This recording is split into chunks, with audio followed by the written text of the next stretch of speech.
बिस्मिल्लाहिर्रहमानिर्रहीम। अस्सलाम वालेकुम जी बच्चों, क्या हाल चाल है? हाँ जी, प्यारे बच्चों, हमारा ये जो टेस्ट है ये ऑलमोस्ट टेस्ट नंबर 7 है। ऐसा ही है ना? Test number 7। ठीक है। इसके अंदर थोड़ा सा आपका कॉन्फिडेंस बढ़ाने के लिए कि मैंने आपको क्वेश्चन दिए थे कि कुछ तो पास पेपर से दे दिए, बल्कि सारे ही पास पेपर के दे दिए, लेकिन वही सवाल जो आपने अपने हाथ से गुजारे हुए थे वो तो आपके हो गए बिल्कुल ठीक। लेकिन जो एक सवाल जो आपको मैंने नहीं करवाया था, वो क्वेश्चन में ज्यादा मुझे परेशानी नजर आई। हालांकि ये परेशानी थी नहीं, लेकिन परेशानी बन गई। परेशानी क्या बनी? पेपर में मैंने मार्क्स कम दिए, लेकिन थोड़े से ज्यादा बन रहे थे आपके मार्क्स। अदरवाइज इस सवाल को ना थोड़ा सा आपने इग्नोर किया, एक चीज इसकी इग्नोर कर बैठे, जिसकी वजह से ना मुझे अच्छा नहीं लगा और मैंने आपके नंबर काट लिए। क्योंकि आपको चाहिए था कि कम अज कम वो चीज इग्नोर ना करते, और ये आइंदा करनी भी नहीं है। जब भी क्वेश्चन के अंदर ना नेक्स्ट ईयर की बात हो रही हो, इसका मतलब है जो करंट ईयर है वो तो आपका है।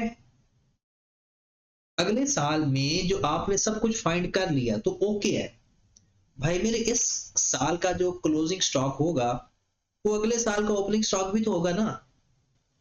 आपने क्लोजिंग स्टॉक फाइंड कर लिया, कुछ लोगों ने क्लोजिंग स्टॉक फाइंड कर लिया, कुछ लोगों ने नेक्स्ट ईयर की डिमांड फाइंड कर ली।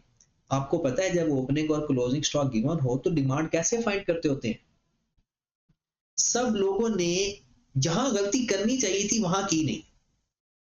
ओपनिंग स्टॉक और क्लोजिंग स्टॉक को कंसीडर ही नहीं किया कुछ लोगों ने क्लोजिंग स्टॉक को कंसीडर किया है, ओपनिंग स्टॉक नहीं किया। अल्लाह के बंदो, जब आपका क्लोजिंग स्टॉक मौजूद है, ये देखिए उसने लिखा हुआ है, कहता है क्लोजिंग इन्वेंट्री आपके पास है, और वह कहता है जैसे सेल वॉल्यूम चेंज होगा वैसे आपका क्लोजिंग स्टॉक भी आप उतना कम या ज्यादा कर लेना। अगर क्लोजिंग स्टॉक है तो इसका मतलब है कि हमने अपने पास जितना भी स्टॉक होल्ड किया हुआ है, पहले वो देखते हैं कि वो है कितना। हाँ, थोड़ा सा ट्रिकी था इस सवाल के अंदर, अदरवाइज मुश्किल नहीं था। तो सवाल में देखते हैं कि जनाब ईओक्यू मॉडल वो कहता है जी वो अडॉप्ट कर रहा है from 1 April 2019। SSL deals in 4 product, जिसमें से एक प्रोडक्ट का डाटा आपको दे दी। कहता है जी एक्चुअल डाटा लास्ट ईयर का, कहते हैं एनुअल सेल 72,000 और सेफ्टी स्टॉक 2,000। एनुअल डिमांड होगी 72,000, सेफ्टी स्टॉक 2,000। कहते हैं ट्रांजिट लॉस 10%। ये लास्ट ईयर की बात बताई जा रही है। Average holding cost per month, average holding cost per month कितनी कीमत है? 5 लाख। मुझे बताओ ये पर यूनिट है या टोटल है? बताओ जरा, क्या है? टोटल। उसके बाद वो कहता है कि average holding cost per month per unit, एक यूनिट को होल्ड करने की कॉस्ट है 80 रुपए। तो 5 लाख कितने यूनिट को होल्ड करने की कॉस्ट है? एक यूनिट को होल्ड करने की कॉस्ट ₹80 है। 5 लाख, क्योंकि ये भी देखिए पर मंथ पर यूनिट, और ये है टोटल। तो आप बता सकते हो कि मैं 5 लाख को अगर 80 पे डिवाइड कर दूंगा तो कितना आंसर आ रहा है? 500,000 डिवाइडेड बाय 80, 6250। और यही मेरा क्लोजिंग स्टॉक है। हालांकि ये assumption है, क्योंकि और कोई हल ही नहीं है क्लोजिंग स्टॉक फाइंड करने का। क्लोजिंग स्टॉक की एग्जिस्टेंस यहां से शो हो रही है, तो इसके अलावा और कुछ नहीं बताया हुआ कि क्लोजिंग स्टॉक कितना है। सिर्फ यही कि जितना आपने होल्ड किया हुआ है एवरेज स्टॉक, उसको ही हमने क्लोजिंग स्टॉक माना है। ठीक होगी बात? तो 80 रुपए एक यूनिट को होल्ड किया था। 5 लाख होल्ड करने के लिए कितनी कॉस्ट लगी? सॉरी, 5 लाख कितने यूनिट की कॉस्ट होगी? 6250। ये हमारा आ गया लास्ट ईयर का क्लोजिंग स्टॉक। और अगले साल का क्या होगा? Opening stock. बस इस सवाल के अंदर सिर्फ इतना ही ट्रिक था, बाकी सवाल आपका सही था ऑलमोस्ट।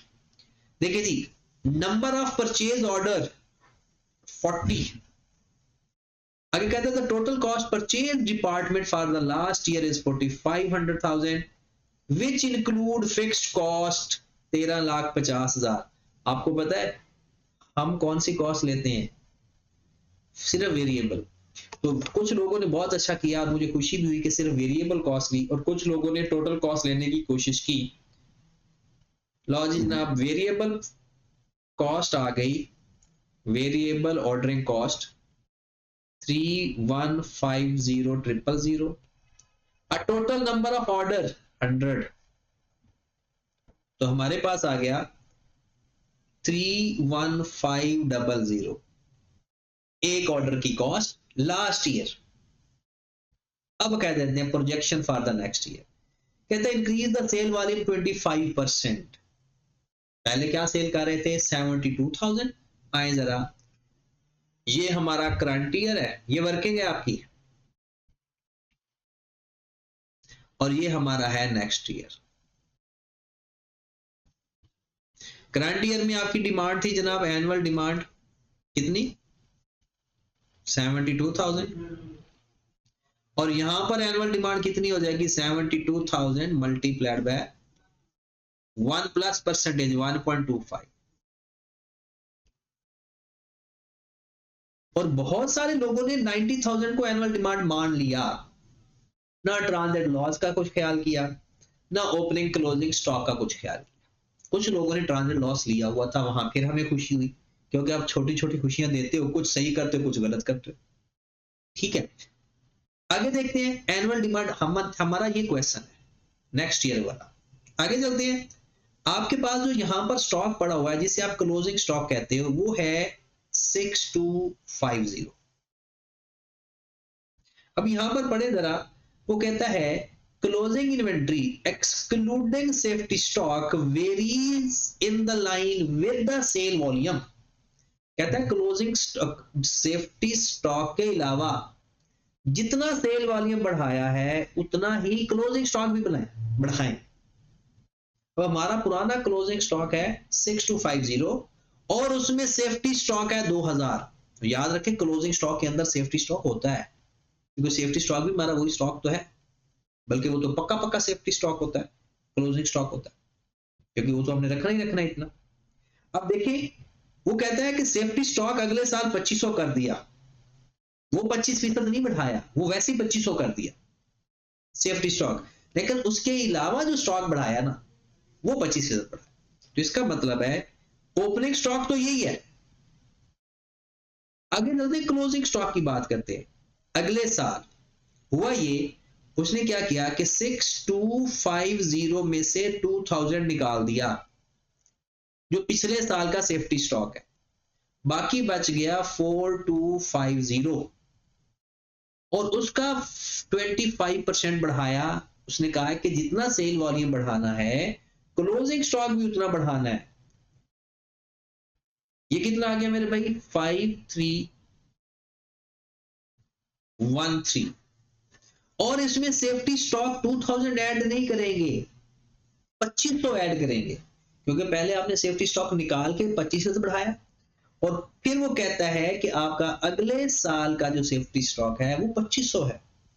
तो लो जी 2500 एज इट इज ऐड कर दिया, प्लस 2500 हमारे पास आ गया जनाब 7813। अब आप एनुअल डिमांड बता सकते हो, 90,000 हमें चाहिए, ओपनिंग स्टॉक आपके पास 6250 पहले से पड़ा हुआ है, 7813 आपने इस साल भी रखना है, और आपको पता है जितना हम इस साल रखते हैं वो भी हमारी डिमांड में शामिल होता है, और जो पिछला बड़ा होता है वो माइनस कर देते हैं। तो आपकी एनुअल डिमांड मेरे भाई कुछ इस तरह से आई, 90,000 आपको चाहिए, जिसमें से 7813 भी चाहिए, ये सेल करने के लिए, ये क्लोजिंग स्टॉक के लिए, और पड़ा कितना हुआ है आपके पास? 6250 ओपनिंग, क्योंकि लास्ट ईयर का डाटा इस साल के लिए ओपनिंग बैलेंस होता है। तो ये सबसे इंटरेस्टिंग बातें थी मेरे भाई। तो 90,000 प्लस 7813 माइनस 6250 91563। अभी भी ये एनुअल डिमांड नहीं है क्योंकि 6% ट्रांजिट लॉस है। तो हमें कितना चाहिए फिर, डिवाइडेड बाय 94 मल्टीप्लाइड बाय 100। करो जरा, 91653 divided by 94 multiplied by 100। 91563 divided by 94 multiplied by 100। तो कितनी अमाउंट आ गई, 97407। That is your annual demand. और इसी को बार बार देखो क्योंकि सवाल के अंदर था ही बस यही, और कुछ नहीं है। पिछले साल की डिमांड, और ये मजे की बात है कि 90,000 सबके ठीक है, स्टॉक को किसी ने नहीं पूछा, और कुछ लोगों ने तो 6% को नहीं पूछा। ये ज्यादती है, 6% को छोड़ना ज्यादती, क्योंकि वो एक नॉर्मल चीज थी, उसमें कोई ट्रिक नहीं था।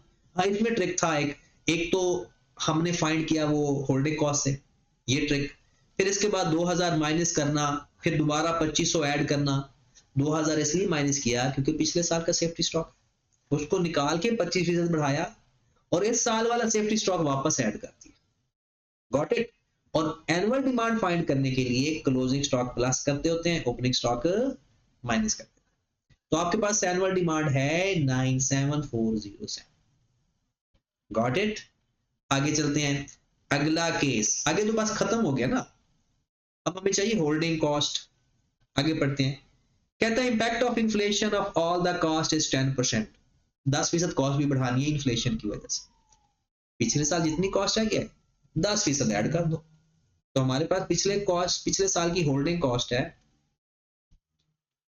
80 मल्टीप्लाइड बाय कर देंगे 1.10, मल्टीप्लाई कर देंगे 12, क्योंकि ये पर मंथ है और हमें चाहिए होती है पर एनम। तो ये हमारी होल्डिंग कॉस्ट है। ये मेरे ख्याल में काफी लोगों ने सही फाइंड की थी। 80 मल्टीप्लाइड बाय 1.10 मल्टीप्लाइड बाय 12, 1056। ये काफी लोगों की ठीक थी।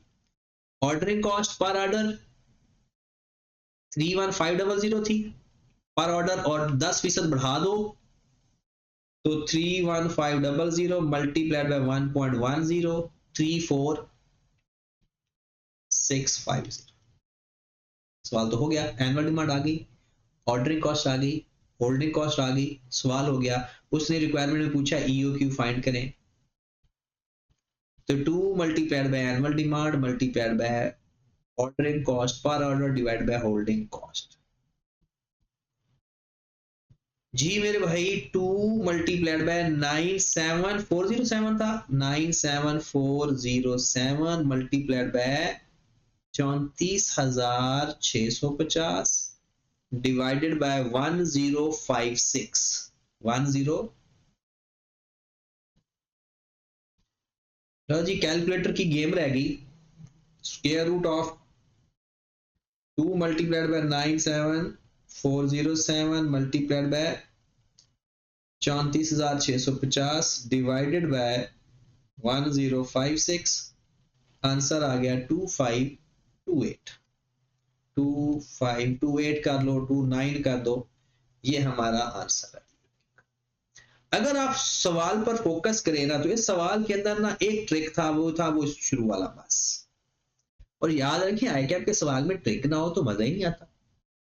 तो इसलिए अब मेरे ख्याल में बाकी दोनों सवाल मैंने जितने भी चेक किए ना, ऑलमोस्ट सबके ठीक थे। ठीक है, इसमें भी ओपनिंग स्टॉक में मसला था, लेकिन वेरी गुड एफर्ट। मैंने बहुत ज्यादा खुश हूं कि आप लोग ना मेहनत कर रहे हो साथ। लेकिन कुछ लोग डंडियां मार रहे हैं, कुछ लोगों ने टेस्ट नहीं सॉल्व करके भेजा। मैंने अब चेक करके भेज दिया, जिसने भी मुझे टेस्ट सॉल्व करके भेजा, मैंने सबका टेस्ट वापस भेज दिया, लेकिन किसी एक का भी बाकी नहीं रहा। अभी जो इससे पहले थोड़ी देर बाद पहले भेज दिया था। ठीक है, तो इसलिए मेरे भाई अपना टेस्ट लाजमी सॉल्व करके भेजा करो, ताकि मुझे पता चले आपको कहाँ से मसला है। ठीक है, मेहनत तो करनी है ना, पास तो करना है ना, इसको करो फिर यार। ये थोड़ी सी सुस्ती है ना आपके अंदर, इसको खत्म करो। सुस्ती आपको खा जाएगी, आपके कैरियर को खा जाएगी। इसलिए सुस्ती पर कंट्रोल करो, और सर्दियों में तो सुस्ती और डबल हो जाती। ठीक है, तो अल्लाह ताला आप लोगों को कामयाब करे। ओके जी, अल्लाह हाफिज।